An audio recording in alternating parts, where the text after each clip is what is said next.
sentido tiene en la extirpación de idolatrías?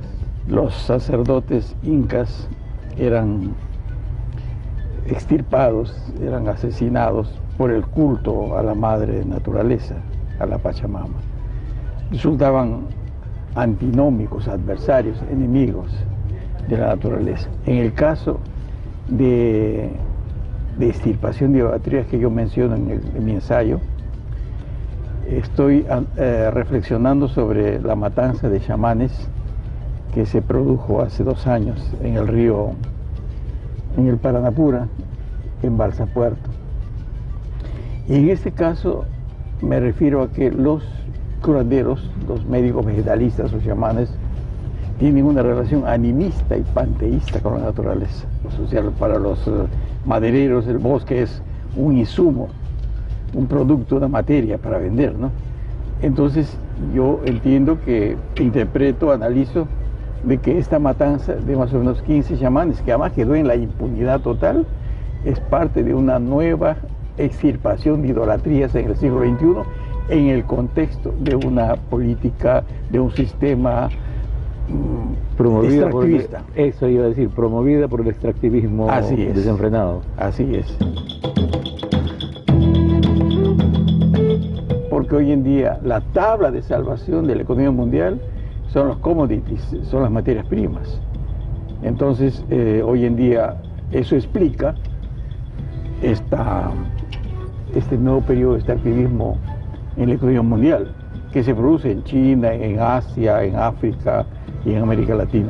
La situación de los pueblos indígenas es que estos recursos, ¿no?, están en tierras y territorio de los pueblos indígenas.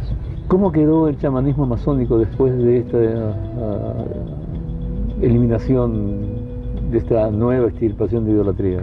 Bueno, lamentablemente no hubo penalización, casi todo quedó impune.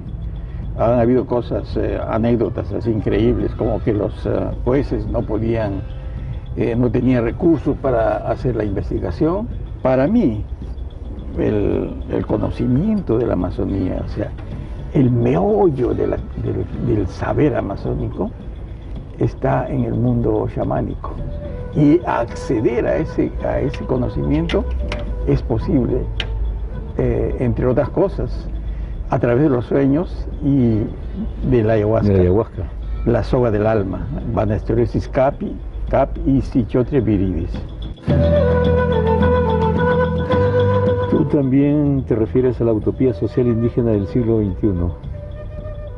Sí, los indígenas aparecen como los que resisten a este proceso de extractivismo y extirpación de idolatrías que apunta a ellos, ¿no? Hay 2 cosmovisiones en pugna en este momento. Una cosmovisión occidental que señala que la naturaleza, ¿no?, la madre naturaleza es un bien de renta, es un insumo. Ese es parte de un pensamiento occidental desde la época de los griegos, pasando por Bacon y Descartes. O sea, la naturaleza es un bien de renta, un insumo, un producto. ¿Ya? El pensamiento indígena señala que la naturaleza es la madre, está sacralizada, hay que coexistir con ella, y es el pensamiento animista y panteísta.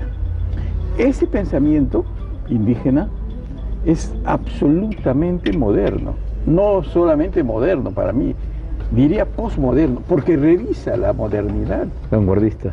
Exacto, ¿no? Revisa la modernidad, que es la modernidad de Hegel, de Kant, etc.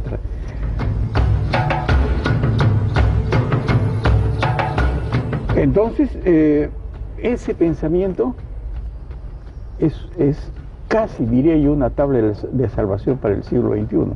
En esta crisis global, en esta crisis económica, en este fin de época, en este parteaguas de la sociedad humana, porque estamos viviendo una crisis civilizatoria.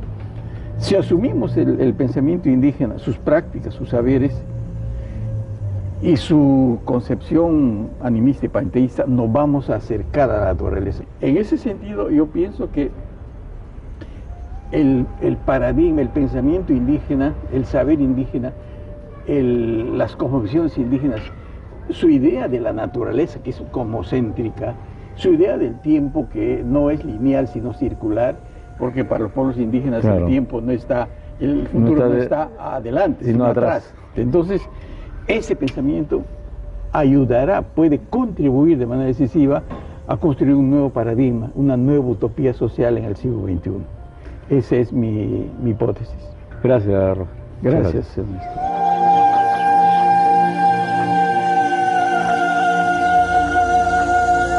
En la Amazonía se encuentra la mayor reserva de agua dulce del planeta y nadie mejor que los nativos la pueden proteger como ellos.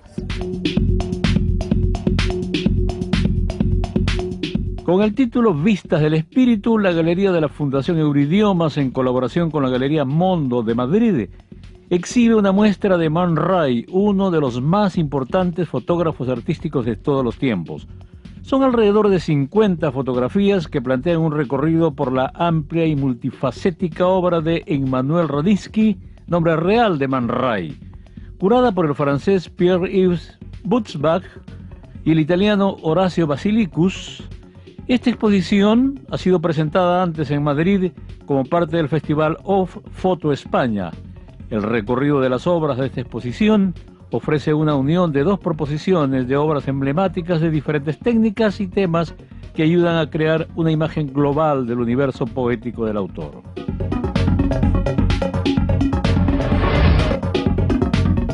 En simultáneo con la exposición de Man Ray, la Fundación Euridiomas exhibe la muestra bipersonal que Zoe Mace y Juan Luis Segarra han denominado fotosíntesis. La fotosíntesis es un proceso en virtud del cual los organismos con clorofila, como las plantas verdes, las algas y algunas bacterias, capturan energía en forma de luz y la transforman en energía química.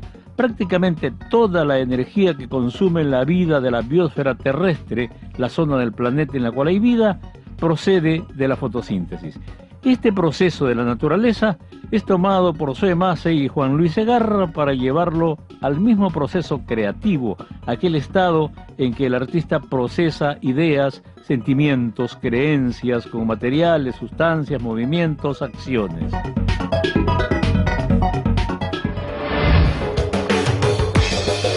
En la sala de Lucía de la Puente, Billy Are expone Nazca, la noche, que nos remite al expresionismo abstracto, aunque mostrando algunas veces el objeto del que se aleja a fin de reconocer su asidero en el mundo material.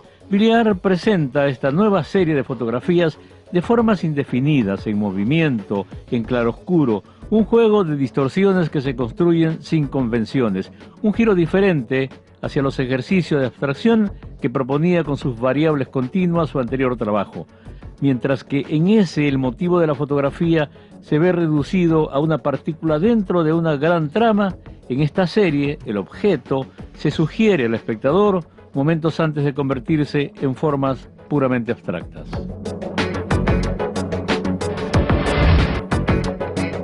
Alrededor de la piel es el título de la muestra que el autodidacta Renato Rosado ha colgado en los muros de Bruno Gallery. Rafael Limós, el curador de la muestra, sostiene que se trata de un lenguaje pictórico que se caracteriza por el dibujo de figuras humanas deformes realizadas con un contorno preciso, pero en el interior de los personajes las pinceladas caóticas carecen de precisión, como si en el interior los seres fueran un reflejo de los demonios internos que se exteriorizan en esos trazos a pincel, un contraste con la racionalidad y la emoción.